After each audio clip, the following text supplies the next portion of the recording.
Hey, I'm Steph. And I'm Meg. And you're listening to the Slowly Stitched podcast, where we talk all things conscious fashion. You're tuned into episode 12, The Hands Behind the Label. We're going to cover so much in today's episode. We're going to explore who makes our clothes, exploring the human labour behind fashion, looking at garment workers, small factories, and issues like fair wages, safety, and exploitation, but also what that might look like to the planet as well.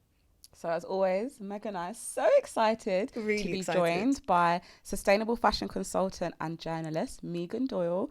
She's going to be joining us to break all of this down. Welcome, Megan. We're so Hi, happy. Thank you So thank you so much. We always start with a little segment called What's Your Fashion Feeling? So that's you kind of just talking through why you've dressed the way you've dressed today. So what's your fashion feeling today, Megan? Okay, so I have just spent a month back home in Perth in Western Australia, and when I'm home I don't dress up at all. Like it's very unusual to look like this because everyone would be like, where are you going off to? Right. You don't need to look like that. So I came home on Monday, or came back to London on Monday, and I was like, I'm going to dress up. I'm going to be able to wear the stuff that I wear in London that makes me feel really kind of sophisticated and put together and a little bit more polished than I usually wear, because usually I'm in active wear, walking the dog in a park in Perth. So yeah, that's my fashion feeling today. So my top is, my sister actually gave this to me. It's an Australian brand that she bought and didn't want or something, so I was like, I'll take that one. Perfect. Thank you. My skirt I think is a really old Bowden skirt, and my shoes are my favorite footwear brand called Bobby's, which is a French brand, and that's everything. Jewelry is like kind of vintage or bits and I pieces, love but yeah. I love it. The necklace matches the shoes. Yeah, which matches very the little monochrome. ring. Yeah. I love this it. is from Broadway Market. It's a little market stall. Because it really does match the shoes perfectly. It I does. love it. It wasn't intentional, but thank you. I'll take it. I love that. So Steph, what is your fashion feeling I always today? want to come to you. No, You I always was ask coming to me. you. Um, I love it though. Thank you. I feel like I need to move so people can see the shoes. You can't. I don't The even shoes think you are can epic. see the belt on camera, guys. Hopefully you can see it. But I'm just wearing this denim dress, which is from Zara, because we're going to be speaking about workers' rights, of course, and historically workers have worn denim. So I wanted to kind of like be a little shout out to them. I've paired it with this white belt, which is from, I can't remember. I'm going to say a high street brand. Yeah, Can't remember. Boots, of course, are Stephanie Jade London. Megan, I've got my own brand, so that's what this I is. did my research. Oh, I was- okay. She's a little was checking it detective out. out I already here. know who you are. I was like, what are these women up to?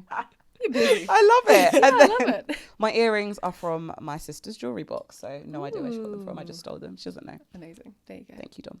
I love it. What about you, Meg? You're looking very monochromatic today with that pop of green. I on know. you. I was like, to be fair, I couldn't find the shoes that I actually wanted. Guys, I've just moved house, so it doesn't make things easy. Things are still in like boxes and not in their appropriate spaces. But my fashion feeling today is I wanted to do something very similar to you around kind of like workers' rights. And we tend to see uniforms, especially in factories, that are grey as well. So I was like, how can I do a little bit of like a Mary Poppins kind of vibe of grey, not from smoke, but from like kind of charcoal and kind of fossil fuel-y. So I've actually got on this top. You're not going to see it because of my scarf. It's not a top, it is a skirt. It is a tiny mini skirt from Weekday. I've got these leather cargos from COS, and I can't remember where these heels are from, but I will search and I will link them below.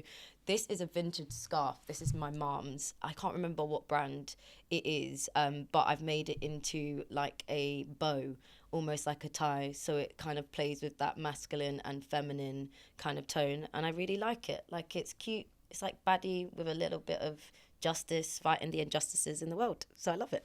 That's my fashion feeling today. Yes, Meg. Without further ado, we're going to get into the episode. Yes, we've got some myths and truths, don't we? We do. I believe so, or We do not. I think we were trying to figure out what would be the best way to kind of talk about this, where, as we mentioned to Megan, conversations around workers' rights, what's happening in the world, can sometimes feel like it's only a small percentage of people that care. Like, if you're tuned in, if you're passionate about making the world a better place, if you love clothes but realize actually clothes are one of the biggest pollutants, it almost feels like there's a small percentage of people shouting into the void, and you're either part of like Greenpeace or Extinction Rebellion, and that's it. No one else really cares. And actually, we wanted to debunk some of those myths, but also tap into that real human side of outside your door, when you put your clothes down, when you pick them up from the shop, when they land in the shop, what is actually happening? What is the reality behind the label? So we're going to hand it over to you, just to explain, for those that don't know you or don't know your work, what is it that you do, Megan? Why are you passionate about this particular topic?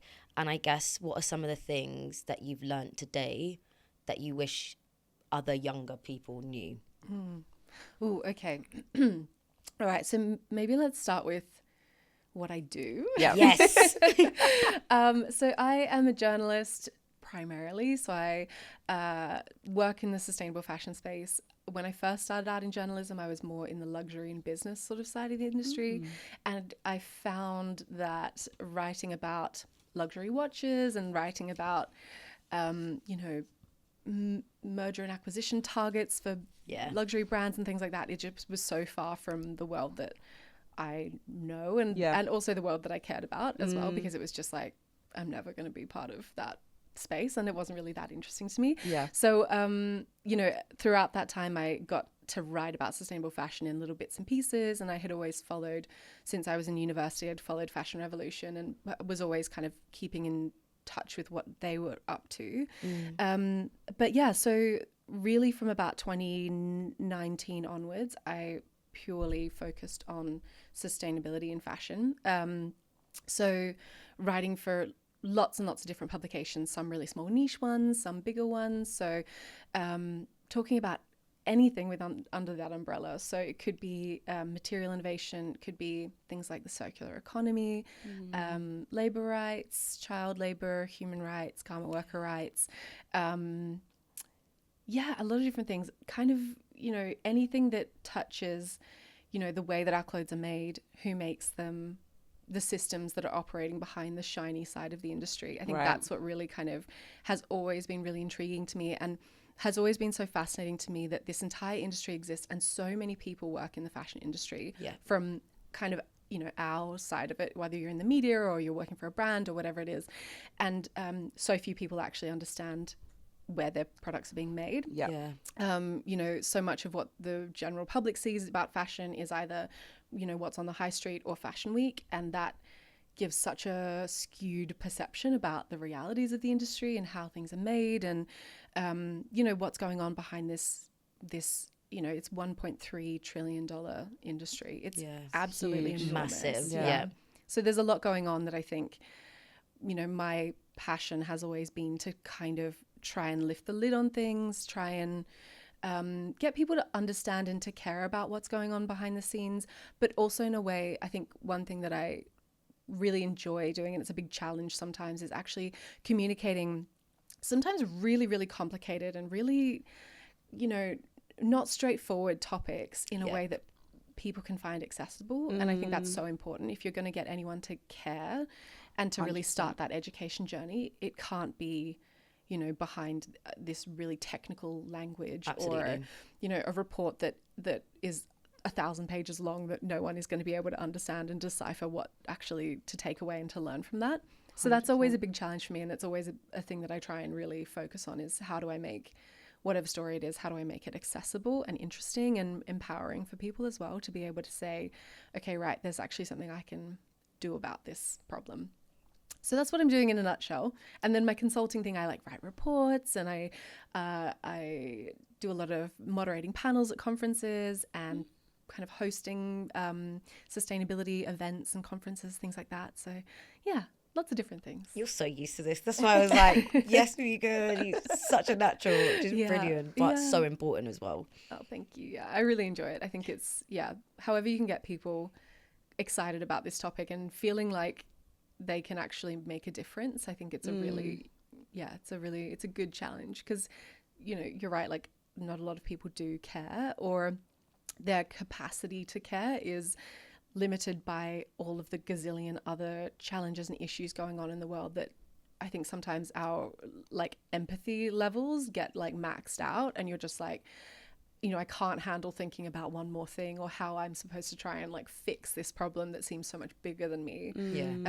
So yeah, it's an interesting one to try and get people on board and try and help people move along in that kind of education journey, I suppose.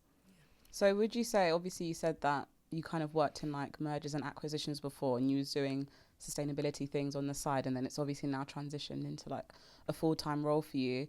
Was there any particular thing that you learned about or experienced in your life where you was like, oh my gosh, I need to talk about sustainability like full-time?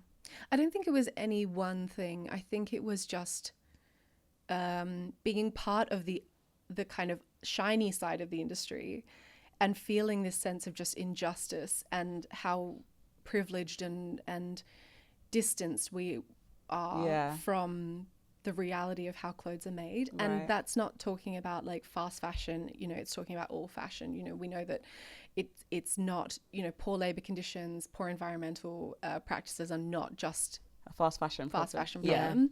But yeah, I think it just felt like kind of wrong to keep being part of an industry or to keep working in the industry and not addressing the things that clearly were huge major problems. So yeah, I don't think it was necessarily like a moment. I know a lot of people say that the Rana Plaza factory collapse was a big kind of catalyst for them to change their, you know, behavior or to learn more about fashion. The True Cost documentary, which came out in 2015, so that was a big one for a lot of people. And I think all of these things have kind of contributed to it. And I guess over different periods, I kind of go through phases of feeling like really, you know, really kind of enraged, I guess, and really motivated and really and feeling deeply that sense of how ridiculous this industry is sometimes and how I need to try and be a part of the solution instead of just kind of, you know, being blasé about it. And you can't maintain that that energy all the time because that's a lot, and it's you know, I think we see a lot of activists burn out, and we see a lot of people who really you know, are fighting such a strong fight and are coming up against walls all the time, and it can be really really difficult for people to be able to maintain that level of kind of activism. But yeah, I think for me it really is, how do I channel that feeling into my journalistic work? And that can be hard as well, because sometimes I feel very strongly about a particular thing, but as a journalist, it's not my role necessarily to go in with a strong opinion. I have to try and show both sides of a story, or try and understand the nuances and the complexities. So yeah, it can be definitely quite tricky to figure out the line there. But I think that's part of the interesting part of the challenge for me. 100%. Well, with that being said, should we get into some questions? Yes. Would you like to start? Would you like me to start? You can start if you want. Okay. Yeah. So you kind of touched on it, but who actually makes our clothes, and how has this changed over the years? So who makes our clothes? Big question. Yeah, massive question. Very big. So not an easy task. No, but you know, we'll break it down, I guess. So a lot of the stats that I'm going to say, just to caveat as well, there's a lot of conflicting statistics for every stat you can imagine. There's a counter. And there's, you know, some people think, for example, that there's 150 billion pieces of clothing made every year, but the other side of that is that maybe people think it's 100 billion. So there's like a huge gap. All the statistics we have are not foolproof, I would say. Okay. But the stats that I know about how many people are making our clothes, how many people are working in the apparel industry, the latest numbers I read were about 300 million people. So there is it's a huge industry. And that's talking about not just people who are doing the cut, make, trim production that we think of when we think of fashion production, but it could be people working on farms producing cotton. It could be people working in the leather supply chains. You know, it's very, you know, it could be people literally making buttons and zips and, you know, there's so many different elements that come together. And fashion also intersects so many different industries. So it's very much entwined with the agriculture industry. It's very much entwined with shipping, because things are going all over the world all the time to get made. Yeah. So there's a lot of people working in the industry. Predominantly China, Bangladesh, India, Cambodia, Vietnam. For Europe, a lot of brands are making and sourcing in Turkey, Portugal. It really depends on the type of product and the type of material. So a lot of cotton comes out of China, but also Turkey. A lot of footwear is produced in Portugal. A lot of knitwear is produced in China. So it's really, really global. But the industry has kind of shifted, and over the last, I guess, 30 years or so. So in the 80s and 90s, you would have seen a lot of production that was happening kind of onshore, we say. So the same country where the brand was based. Right. So the UK had a huge manufacturing sector, and it was producing all different things all over the country, well, all over the kingdom. What do we say? All over the land. All over the UK. So, you know, brands like M&S would have had a lot of their producers would have been, you know, a train ride away. Yeah, that's very true. And, you know, over the kind of the course of the 80s and 90s, a lot of outsourcing started to happen. So there were different kind of political changes that happened, and a lot of brands started to basically have easier access to China, India, Bangladesh, and over the last few years, a lot more other countries have become bigger manufacturing hubs in that sense. But the problem with that was obviously a lot of the brands were based here, or, you know, Australia or the US, or in more kind of quote unquote consumer countries, whereas a lot of the production would be in, you know, countries that are quite far away, which makes it really difficult to see what's going on, because you can't just jump on a train and go visit your factory. No. It means that supply chains over that time have become very, very convoluted and very opaque and very difficult for anyone to really unpick, because systemically, and this is by design, this isn't like an accident, systemically, you know, these brands have kind of pushed the responsibilities and pushed all of the difficult elements of fashion production into regions that they don't have a lot of visibility over. A lot of brands have ended up producing in countries where there are not great labor laws, where they can produce things really cheaply because there is no minimum wage or a living wage that is actually set by governments, where they basically have kind of an out of sight, out of mind sort of mindset, attitude. Which has been really dangerous. And it has led to the industry that we know now, which is hyper fast production, really low quality a lot of the time. You know, things, you can buy clothes very, very, very cheaply. We know that a lot of clothes don't last as long as they maybe would have. And I know this is kind of a bit of a segue, but the Topshop relaunch that has just happened, a lot of people have been talking about how good Topshop quality was. Like, I have a pair of boots that I bought at Topshop in like 2018, and I still wear them, and they like, I've resold them once or twice, but they're like great quality. Whereas you see now, like, there's not a lot of brands out there on the high street that you could say the same thing about. And I haven't seen the new Topshop stuff, but I haven't heard amazing. I've not heard great things. No. So the industry now is really, really, really different. And it's, you know, over COVID and over the last, like, I don't know, maybe 10 years, the sustainability movement has started to pick up, especially with, you know, the True Cost documentary and all of those kind of those moments that people have been exposed to what the reality is of what's going on in the industry. But it's still, as you say, it's still very much a kind of a niche in that sense. And I think a lot of people know that sustainability is something they probably should know more about, but it's complicated, and you know, you can't be hyper conscious and hyper ethically minded about every single aspect of your life. It's exhausting. And everyone has blind spots. Everyone has their thing where they're like, okay, well, I'm doing all of these amazing things over here. I'm trying my best over here, but I can't do that in every capacity. But I think fashion is so fundamental to the way that we live our life, and everyone's got to wear clothes. It's not like you can opt out of that 100%. 100%. Thank you for saying that. So we talk about it all the time. Yeah. Like, there was so many gems there, Megan. Like, there's so much that you kind of spoke about. But I think one of the bits that I wanted to bring us back to was you mentioned around opaqueness and that idea around invisibility. My question for you is, from your perspective, how visible or invisible do you think garment workers are in the average consumer's understanding of fashion? And what does this invisibility cost us as a society? I think they're pretty invisible. Yeah.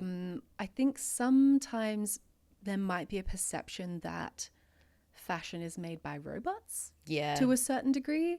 For the average consumer, there might not be a really deep understanding of how many hands have touched a piece of clothing that we are wearing. Right. By and large, I don't believe that any robots are making clothing. Maybe in like a test facility somewhere in Europe where it's kind of one t-shirt a day. But by and large, people are making our clothes, and I don't think it's very visible. You don't really see in the media, compared to when we think about things like the environmental crisis and the climate crisis and the exposure, the reports that come out, how much they get picked up by the mainstream media. Yeah. You don't see that so much with workers' rights stories. Until something goes wrong. Well, yeah, until something goes really wrong, but it has to be really, really wrong. Yeah. Like, there are a lot of stories that have come out even just this year that got picked up by trade press, but maybe didn't get picked up by mainstream news. And so a lot of people just wouldn't have any knowledge of it. And, you know, like I said, like, this industry is deliberately Built that pushed way. production so far away that it can be very difficult for people to have any sort of understanding of, you know, it's kind of an othering of like, I don't know these people, they're on the other side of the world, they don't look like me, they don't talk my language, how do I relate to them, how can I even be part of, you know, fixing whatever the problem is for them. Like, people feel like it's so big and so distant, and it is. Like, it's really hard to see how you can contribute to the solution or change what's happening for a worker in India who you don't have any contact with. But yeah, I think a lot of people, I read a stat while I was researching for this that was saying that the Clean Clothes campaign, which is a really amazing advocacy group that's been working, I think, since the 80s in this space to directly work with brands and try and get them to see the impact of, you know, what they're manufacturing is happening on people.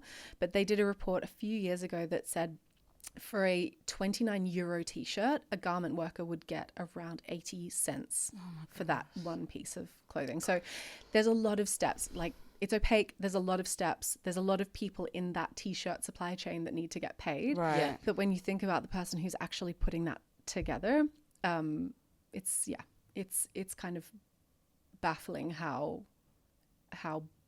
kind of small, how little credit and how little remuneration these people are given as well. Yeah. We were saying that, like, it should be illegal to have something cost £2. Like, you know, with the big like Shein sales and those things for like 50p or things like that, we were like, I don't think people understand how enormous it will be for something to cost 50p. If it's 50p to us and workers barely get paid anyway from that 50p, what are they actually getting? Nothing. Yeah. And we were saying, like, we can be very ignorant in Western countries because of conversion rates. So if they're getting 50p in Great British pounds, actually the conversion rate into their home currencies might actually make them way much more kind of middle class or working class, but actually it's still not good enough. And because we're so far removed from it, people do feel like, well, I'm upset. All I'm going to be is upset. I can email my MP. My MP doesn't really care. He's very far removed. He's got his constituents, might bring it up in Parliament. But again, it's unless something really catastrophic happens and other people who otherwise wouldn't care about this topic also now care about it, that changes happen. So I guess a segue, do you have any advice for people listening at home that are frustrated and want to make a difference but don't know how? What are some of those like easy things people can do to kind of advocate for change? I think, you know, something that Fashion Revolution and Remake and the OR Foundation and different kind of advocacy groups have done is really harness social media to encourage people to speak directly to brands. So that's petitioning them, emailing them, shouting them out on social media, having specific requests. So a lot of them are around like, the All Foundation's Speak Volumes campaign, which is around specifically trying to find out from brands how much they're producing every year. Fashion Revolution's, Fair Wages campaign, which wanted to know, are you paying a living wage? How much are you paying your factory workers? So I think social media is a big part there. Yeah. I also think that boycotting brands, if you do your research and you find out that a specific brand is not living up to your particular ethics, choosing not to buy from them, communicating to people around you, to your friends and family, maybe you shouldn't be shopping from this brand, just sharing that knowledge is something that people can do. And, I think there's a lot of power in sharing that knowledge in your direct community, because you're an influencer within your own bubble. Like everyone has the capacity to kind of be sharing that information with people who, maybe don't care or maybe haven't thought about it before. Obviously trying to find ways to do that in a way that doesn't annoy people. I've definitely put annoyed. that top down. I've annoyed a lot of my family and friends. I apologize for that. But At the dinner table, did you know? Well, yeah. Or someone's like, I bought this new thing. Isn't it amazing? And I'm like, well, actually. It's not. Yeah, and I just ruin things for everybody. But yeah, I think, there's a lot of platforms. There's never been more information out there about what's going on with these brands. You can, I write a column for an amazing platform called Good On You, and they rank and have a directory of brands. So you can type in whatever brand into their search engine and it will show you all of the publicly available information about their animal, human, people, planet, and something else. So you can basically make really informed decisions that way. I think that's a really great thing to do. And then just trying to be influential within your own circle.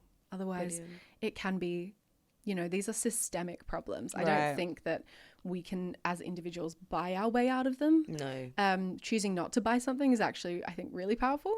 So yeah, I think it's just trying to understand that you're not solely responsible as the shopper, but you can do things. There are things definitely that you can kind of, that can kind of help, and also there's a lot of Remake. You can become an ambassador with Remake. There's a lot of organizations that you can actually get involved in, you can volunteer with, you can donate to, there's so many things that you can do.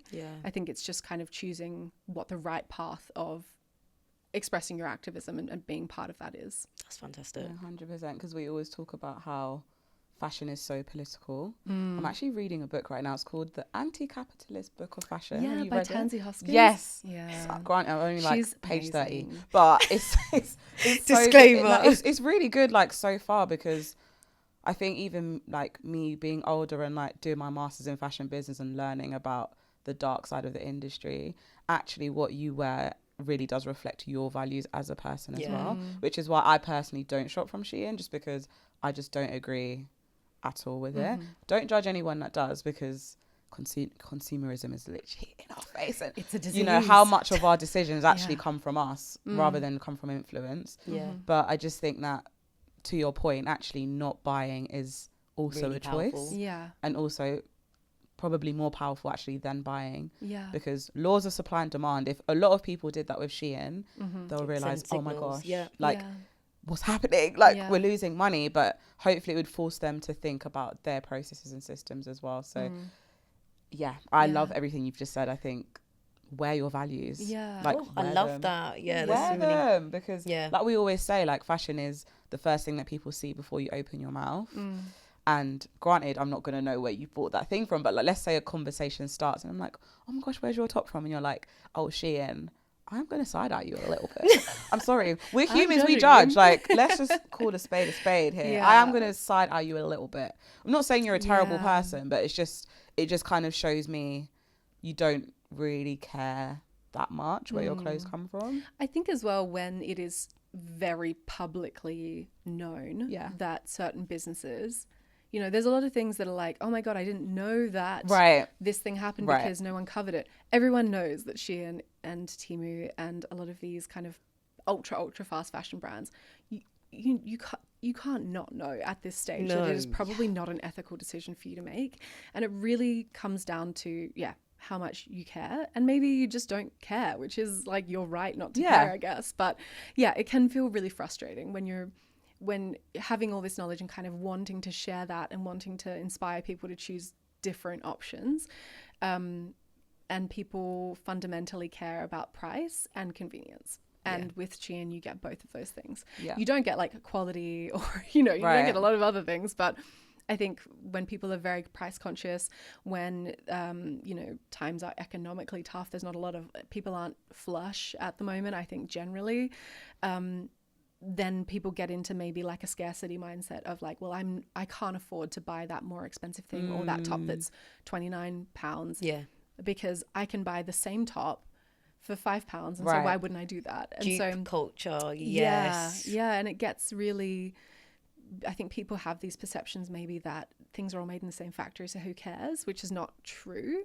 Things are definitely not made in the same factory. There's a lot of factories. There's a lot of factories out there. There's like hundreds of thousands of factories. So the likelihood is that, I think there's a lot of kind of excuses, I guess, that are easy to say. But I think, like I said, like times are tough. You can't care about everything. It's a really hard one. I think if people are open to wanting to learn, wanting to change their behaviors, wanting to kind of be part of that thing, I think like that's amazing and more power to them. And there's a lot of people in this space that are willing to kind of have more people join. But I think at the end of the day, you can't win everybody over, which is a shame. You can't. But that's why I also think that the power of personal style, because I think that even just like people around me or just what we're seeing like culturally is because trends are thrown in our face all the time. We feel like we have to respond to every single trend.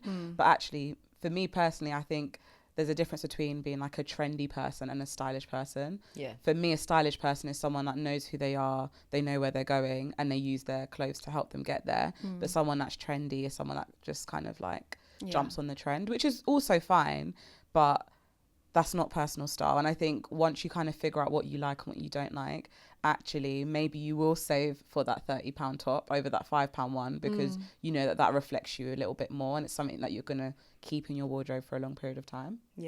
So, absolutely. Well, I guess you've spoken about kind of like the realities of like this fashion supply chain, and you've also written about it as well. Can you share one of the most difficult or confronting situations you've seen when it comes to human rights or working conditions, and like what stayed with you and why? I think last year I wrote a few stories around child labour, which I think has really stayed with me and has been something that I've realised that the industry isn't talking about very much at all. No. I found it quite hard to find information and accurate statistics around how many children are working in the world and where they are and all of these sort of things. There's the US Department of Labor releases a report, but only every 4 years. So the statistics are, I think the last one just came out in 2025, but the last statistics before that are like pretty old, considering these things change all the time. But I think that was something that people maybe don't really realize is still going on. I think the latest numbers were, and this is for all global supply chains, so not specifically fashion, but I think there's 137 million children in the world that are working. And so that looks like different things. It can be, I think people have this idea that you would go into a factory somewhere and see a child stitching, products or whatever. And that's not really the reality. Often it can be very deep into like raw material supply chain. So a child who lives on a farm whose parents are cotton farmers or whatever, and the child also works to support the family, to kind of meet quotas or to, produce enough of that raw material in order to get paid. It can also look like things like if a factory has, a big order from a brand, but the margins are really tiny, then they might subcontract a level of that to home workers. So people might take things home and, embroider things at home, or they might be cutting like strings off garments, or they might be trimming buttonholes or doing little kind of manual tasks like that. And that can often be where you'll find child labor occurring. because children are helping their families to Right. survive. So the whole problem is very, very complex. And the people that I spoke to for these stories were very, like, they really wanted to make it clear that there's not one cause of this problem. It can be because the parents of those children are not being paid well enough because the factories are squeezed, and that all comes down to the prices that the brand at the very top sets. But child labor is often very this amazing woman called Eleanor Harry, who runs an organization called HACE, and they are looking for child labor in supply chains and helping businesses find child labor risks in supply chains.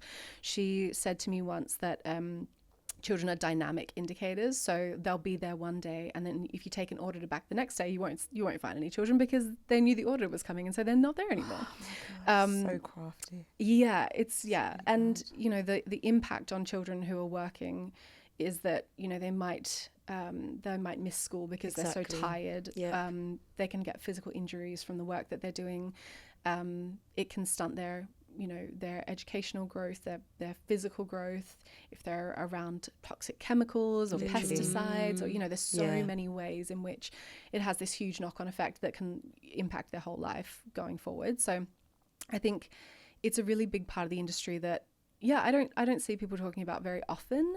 And I think that maybe there was a stereotype or a kind of idea, you know, back in the 90s that, like, oh, children in sweatshops stitching shoes, because there was that Nike expose that came out, like, you know, decades ago. But it is more, it occurs, I think, more than people think it does, and it's very difficult to stop, and it's very difficult to find because the children aren't always there. And so I think that's something that's really stuck with me when we talk about the human element of clothing and clothing production, is that there are still a lot of children being impacted by the industry, that it all comes back to how brands set prices, how they engage with their suppliers, how they ensure that factories have, you know, fair conditions, that people are paid well enough, and all of those things. And because we know that doesn't happen very often in fashion, then it leads to these problems that we see that are just really sad and really difficult to kind of, I think, wrap your head around in a lot of ways. Absolutely. There's so much. I know we're short on time, but I did definitely want to ask, obviously all the things that you're mentioning, they're systemic, they are very political. We always talk about how much fashion is political. Do you think a lot of the problems that we're seeing today are mainly to do with who is round the table? Yeah. And if so, what needs to change in order for us to also see some of these issues kind of be alleviated or managed better? Yeah, absolutely. I think often the people setting budgets within a brand are not necessarily the same people who are having direct contact with the factory. Yeah. So often someone that's so true, fairly high up will be saying you need to have this much margin on this product, because, you know, they might be producing like 200,000 t-shirts. It's not small amounts that we're talking about, and, you know, a cent or a dollar can make a huge difference from a financial point of view for a brand. But often the people who are at that point are not the people working within the same brand that are actually, you know, speaking to the factory, making orders. They're very disconnected from what that budget setting might actually do as you knock down the supply chain. Yeah. So yeah, it's definitely who's at the table. I think a lot of advocacy groups and a lot of groups like Clean Clothes Campaign and Labor Behind the Label do really amazing work to kind of try and work with brands and try and be supporting them to make better choices and to unionize and to do all different things in their supply chain. But a lot of the time advocacy can kind of be like looking outside in and trying to crack into this thing that is not receptive to what they're trying to do.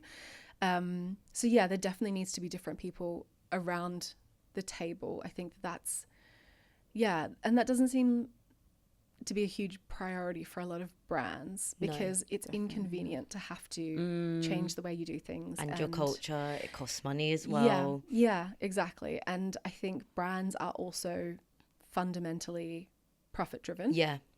So they won't make decisions that are going to impact their margins and impact their profit. And, you know, shareholders for public brands also won't allow brands to do certain things. I know that there was a few instances of brands wanting to start really working on implementing living wages into their supply chains, and the shareholders blocked those campaigns. I believe I think that was a Nike story from last year. Stop. Because my it will gosh. impact their profits and Profit over people, right? Yeah, it and is. fundamentally shareholders are there to protect their profits. Exactly. So bad, though. So yeah, these issues are it's really like For every one person that's pushing to that change, there are like 10 people boards of knocking you people back. not. Which just quickly reminded me around what the French government have done. That's a huge win that we've seen in terms of environmental policy and law.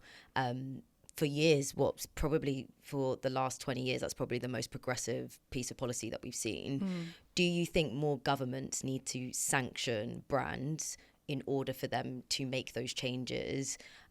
Or is it that advocacy needs more funding so that they can actually get their kind of people through the door and be able to have those access to brands? Like, where do you think that domino is the most efficient? Is it that we need governments to care about this more, or actually advocacy, the people doing the real hard work of pushing these messages and those social impact need more funding so they've got more resources to kind of fight these big brands? Yeah, I think it's both. I would love to see all of these groups receiving Right. a lot more You funding. get cash. You get cash. Yeah, if Everybody I gets had the money, cash. I'd be giving it to them.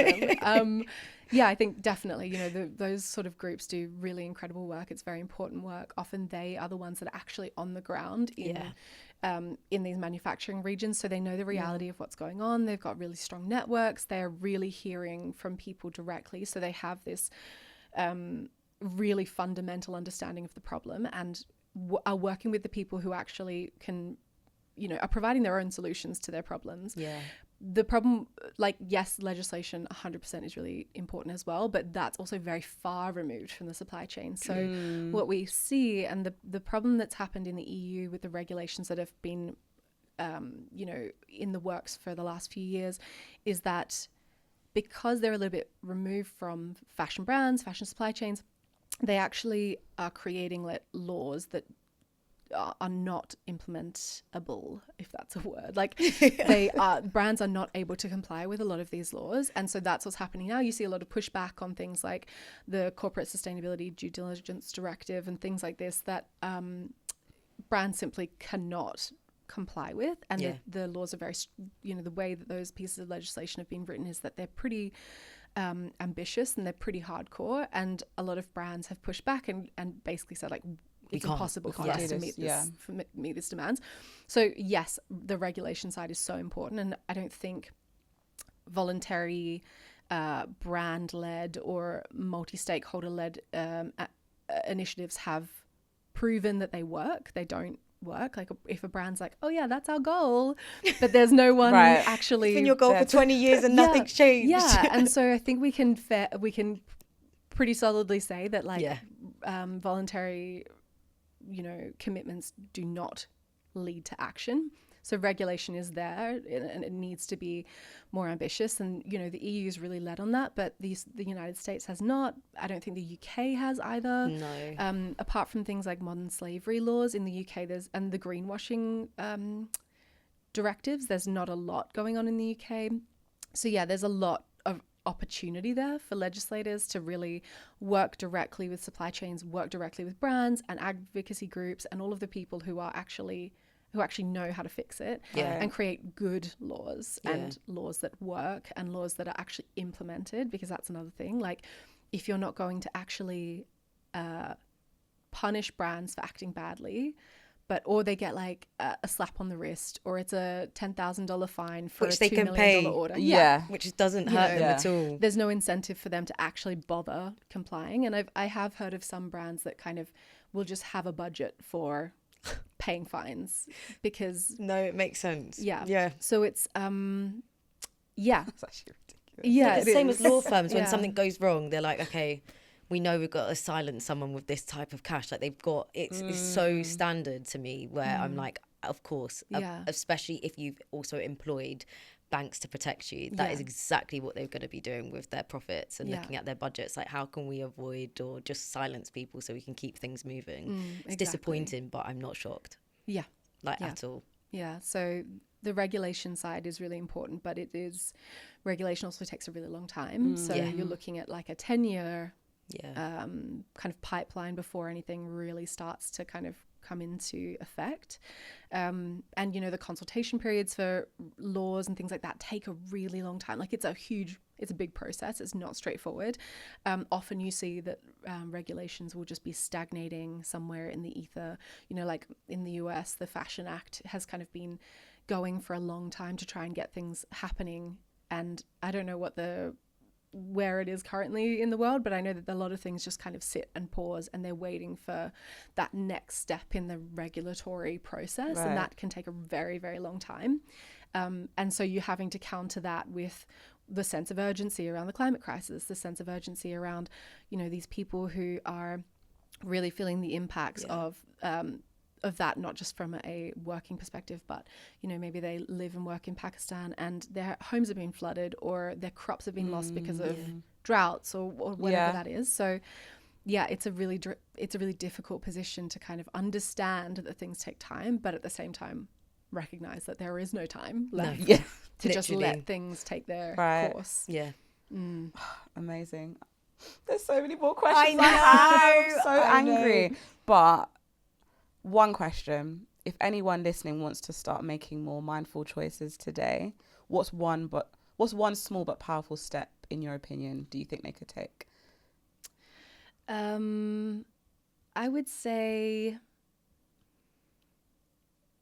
I really would say hit a pause on buying stuff. And I think sometimes I have to remind myself of this as well, because it's so easy to be like, oh, it's ethical, I should buy it. Or, oh, this brand is doing good things. We literally said this before. Yeah. And I think that is like the world we live in. The world we live in is telling us to buy stuff. And so it can be very, very hard to kind of go against that. I know there are some kind of challenges out there where you can do, I think it's in May, Remake does like a 30 days don't buy anything kind of challenge, and you can just see how long you can do that for.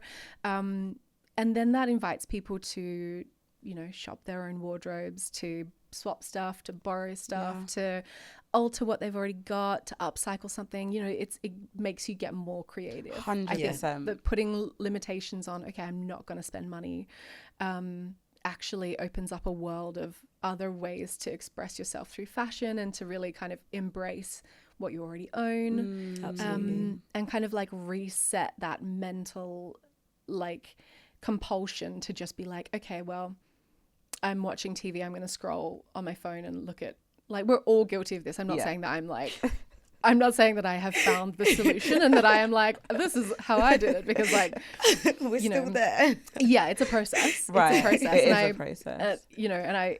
But I think sometimes kind of going like, who am I, if I was to spend my money, am I happy about where that is going? And that's such a good question. Can I feel proud about whose pockets I am lining? Right. And if it is a billionaire from a brand that, you know, is sitting on a yacht while garment workers are not being paid anything, do I want to give this man, because it's always a man, more of my money? Say it again. And so I think that there's a lot there for me that I am also on that journey to learn, like, you know, hit pause on feeling like you need to scroll things, or being like, oh, maybe I do need a new like enter product here.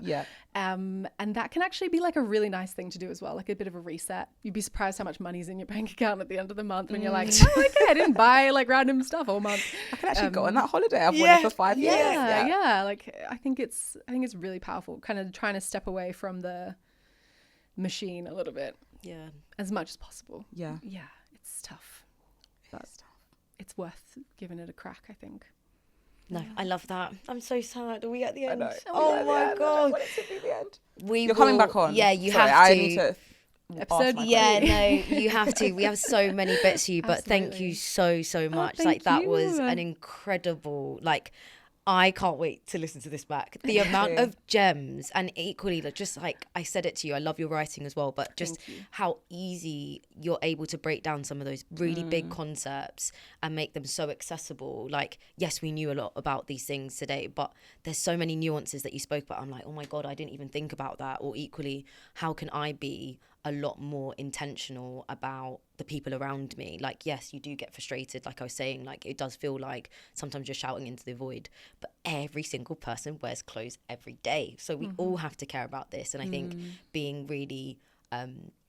really hopeful that actually you might not be able to change the whole world, but you can change your world, the world that you see every day, the people that you interact with.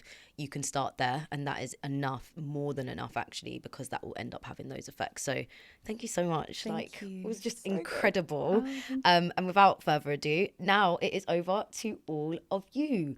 What is the biggest thing that you're going to take away from today's conversation, and how do you think you can be more intentional about your spending habits, who you line the pocket, and what brands that you wish to support today moving forwards? So that concludes the end of the episode. Make sure you all like, comment, subscribe, share with a friend so we can be seen in new environments, new everything, really. New everything. We will, of course, make sure we link further details of reading in the description below. We'll also let you know how to find Megan, how you can find what she's working on, how you can read some of the amazing pieces. Maybe we'll actually, that's going to be the links. We're going to link 3 of your that we find your best articles. Is there anything that you want our listeners to jump on now? What is it that you're working on or potentially writing that you want them to support now?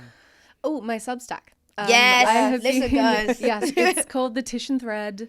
I've been writing it for God knows how long, like 5 years or something. Wow. And it's an end of the month, one email that you get all of the news, the petitions, the reports, a few of my own ramblings, just things that are keeping people up to speed with what's going on in the industry on a monthly basis. So it comes out at the end of every month / start of the next month if I've had a busy month. And and if you want to get up to date, if you want to understand what's going on, but you don't have a lot of time, I would say subscribe to that. That would be amazing. You heard Once it here. a month, guys. Go and do it. I won't spam you. No, it is.